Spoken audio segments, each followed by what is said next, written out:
নমস্কার, আরও একটা গুরুত্বপূর্ণ আপডেট নিয়ে চলে এলাম। খুব গুরুত্বপূর্ণ ভিডিও। চ্যানেলে ফার্স্ট টাইম থাকলে চ্যানেলটাকে সাবস্ক্রাইব করে বেল আইকনটা টিপে রাখতে হবে লেটেস্ট গুরুত্বপূর্ণ আপডেট পাওয়ার জন্য। আজকে কথা বলবো চুক্তিভিত্তিক কর্মীদের নিয়ে। চুক্তিভিত্তিক কর্মীদের একটা আপডেট পেয়েছি। সেখানে ভেরিফিকেশন একটা শুরু হয়েছে এমনটি একটা নির্দেশ ঘোষণা হয়েছে। ছাঁটাই নাকি স্থায়ীকরণ, কী আপডেট আসছে আজকে এই ভিডিওতে বিস্তারিতভাবে ব্যাখ্যা করব। চ্যানেলে নতুন হয়ে থাকলে চ্যানেলটাকে সাবস্ক্রাইব করে বেল আইকনটা টিপে রাখতে হবে। দেখুন, এই প্রতিবেদনে বলছে চুক্তিভিত্তিক কর্মীদের বিস্তারিত অডিট শুরু করেছে সমগ্র পশ্চিমবঙ্গ জুড়ে। বিএসকে, সিভিক ভলেন্টিয়ার এবং সরকারি অফিসের সমস্ত চুক্তিভিত্তিক কর্মীদের নিয়োগ প্রক্রিয়া এবং তারা কিভাবে বেতন পান তা নিয়ে অডিট শুরু হয়েছে। রাজ্য সরকারের অধীনেতে কর্মরত অন্যান্য চুক্তিভিত্তিক কর্মীদের নিয়েও এই বড়সড় পদক্ষেপ নিতে চলেছে রাজ্য প্রশাসন। বিভিন্ন দপ্তরে নিযুক্ত এই কর্মীদের বর্তমান প্রয়োজনীয়তা আছে কি না এবং বেতন পরিকাঠামো বিস্তারিতভাবে খতিয়ে দেখা হচ্ছে। অডিটের মূল বিষয়বস্তু আপনাদের সামনে তুলে ধরবো যাতে আপনাদের বুঝতে সুবিধা হয়। যেসব চুক্তিভিত্তিক বা আউটসোর্সিং কর্মীরা বিভিন্ন দপ্তরে কাজ করছেন তাদের ক্ষেত্রে মূলত কয়েকটি বিষয় খতিয়ে দেখা হচ্ছে। ভয় পাওয়ার কোনো দরকার নেই।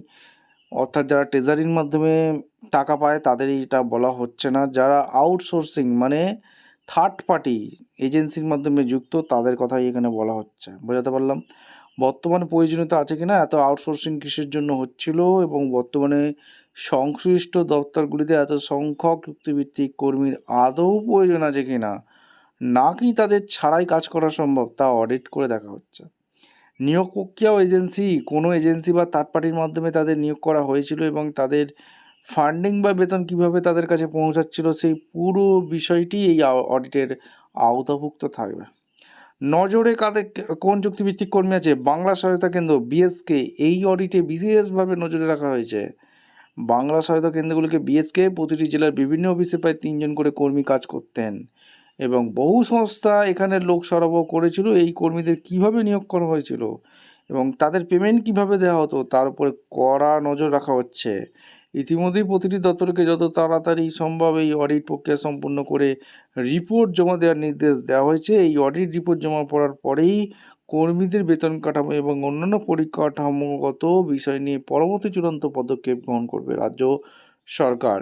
যেসব চুক্তিভিত্তিক কর্মী থার্ড পার্টি অর্থাৎ এজেন্সির মাধ্যমে কর্মরত ছিলেন তাদের এখানে বলা হয়েছে। ট্রেজারির মাধ্যমে যারা চুক্তিভিত্তিক কর্মীরা টাকা পাচ্ছেন তাদের এখানে কোনো কথা বলা হয়নি, তাই ভয় পাওয়ার দরকার নেই।